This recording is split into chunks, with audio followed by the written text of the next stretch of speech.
Class अब हम एक क्वेश्चन करते हैं। इस क्वेश्चन के अंदर जो है आपको दिया हुआ है कि आपने रैंड फंक्शन की मदद से या रैंड बिटवीन फंक्शन की मदद से 500 से 700 के बीच में नंबर्स को जनरेट करना है और उन रैंडम नंबर्स को आपने 500 से लगभग 700 तक के बीच जो ये क्लास इंटरवल्स दिए हैं उनका फ्रीक्वेंसी निकालना है। इस क्वेश्चन को करने के लिए हम दोनों ही फॉर्मूलाज का यूज करेंगे, रैंड फंक्शन का भी और रैंड बिटवीन फंक्शन का भी। तो पहले रैंड फंक्शन से हम 500 से 700 के बीच का डेटा जनरेट करते हैं। उसके लिए हम फॉर्मूला टाइप करेंगे is equals to rand open parenthesis close parenthesis multiplied by, दोबारा से ब्रैकेट। अब यहाँ हमें क्योंकि 500 से 700 के बीच में डेटा को जनरेट करना है तो हमारी जो अपर लिमिट है वो है 700। तो 700 को हम सब्ट्रैक्ट कर देंगे हमारी लोअर लिमिट के साथ जो कि है 500। ब्रैकेट को क्लोज करेंगे। अब प्लस का साइन लगाएंगे और ये मैं थोड़ा बड़ा कर देती हूँ फॉन्ट इसका।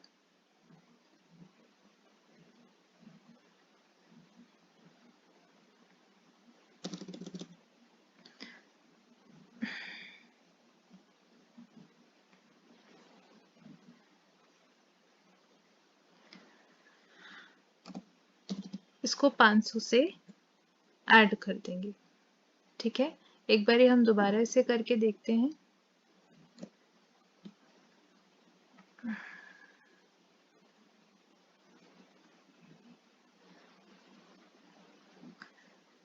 हमने क्या किया, रैंड फंक्शन टाइप किया, open parenthesis close parenthesis multiplied bye. अब दोबारा से ब्रैकेट डाला, इसमें 500 से 700 के बीच आपने डेटा जनरेट करना है तो जो अपर लिमिट है उसे हम सब्ट्रैक्ट करेंगे लोअर लिमिट के साथ। ब्रैकेट क्लोज करेंगे, प्लस का साइन लगाएंगे और लोअर लिमिट लिख देंगे। यहाँ पर हम एंटर प्रेस करेंगे। अब आप देख सकते हैं कि जो नंबर जनरेट होके आया है वो 500 से 700 के बीच में जनरेट हुआ है।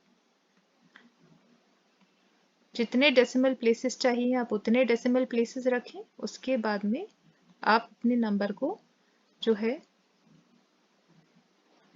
सिलेक्ट करके कॉपी करें और पेस्ट करें उस सेल तक जहां तक आपको डेटा जनरेट करना है। तो यहाँ पर हमने डेटा जनरेट कर लिया रैंड फंक्शन की मदद से। अगर हम इस डेटा को रैंड बिटवीन फंक्शन की मदद से जनरेट करना चाहते तो हम फॉर्मूला डालते is equals to rand between,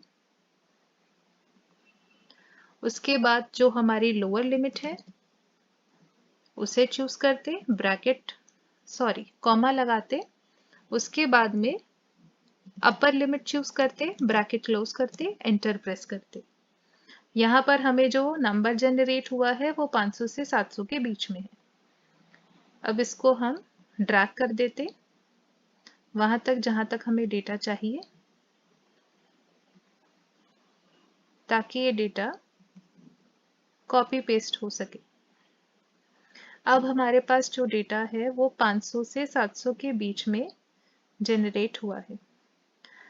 अब हम इस पे जो है क्लास इंटरवल्स का यूज करके फ्रीक्वेंसी फाइंड आउट करना सीखेंगे।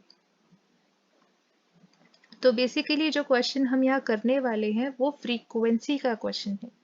अब आप देख सकते हैं कि जैसे ही मैंने यहाँ से जो है क्लास इंटरवल्स में अपर इंटरवल्स वाला कॉलम डिलीट किया, उसी समय हमारी ये जो एंट्रीज है जो हमने रैंड फंक्शन की मदद से या रैंड बिटवीन फंक्शन की मदद से जनरेट करी वो चेंज हो गई।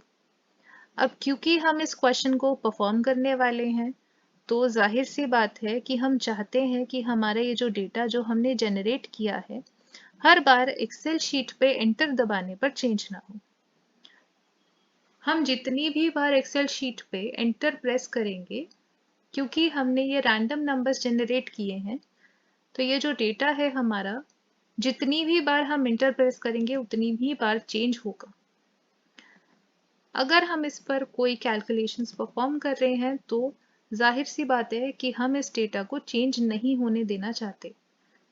तो ताकि ये डेटा चेंज ना हो, इसलिए हम क्या करेंगे, सभी सेल्स को सेलेक्ट करेंगे, राइट क्लिक करेंगे, कॉपी करेंगे, दोबारा राइट क्लिक करेंगे, पेस्ट स्पेशल में जाएंगे।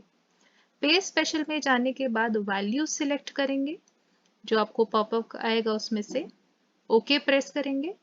अब आप देख सकते हैं कि आप जितनी भी बार एंटर प्रेस करेंगे आपको जो है ये डेटा चेंज नहीं होगा।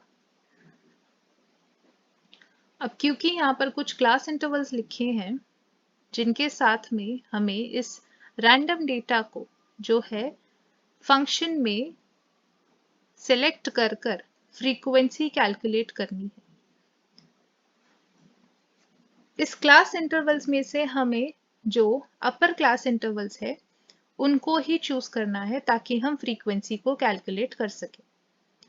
तो हम यहाँ पर एक कॉलम बनाएंगे मर्ज करके,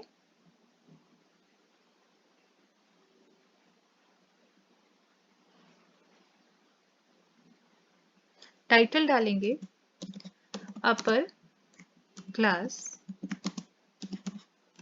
इंटरवल्स।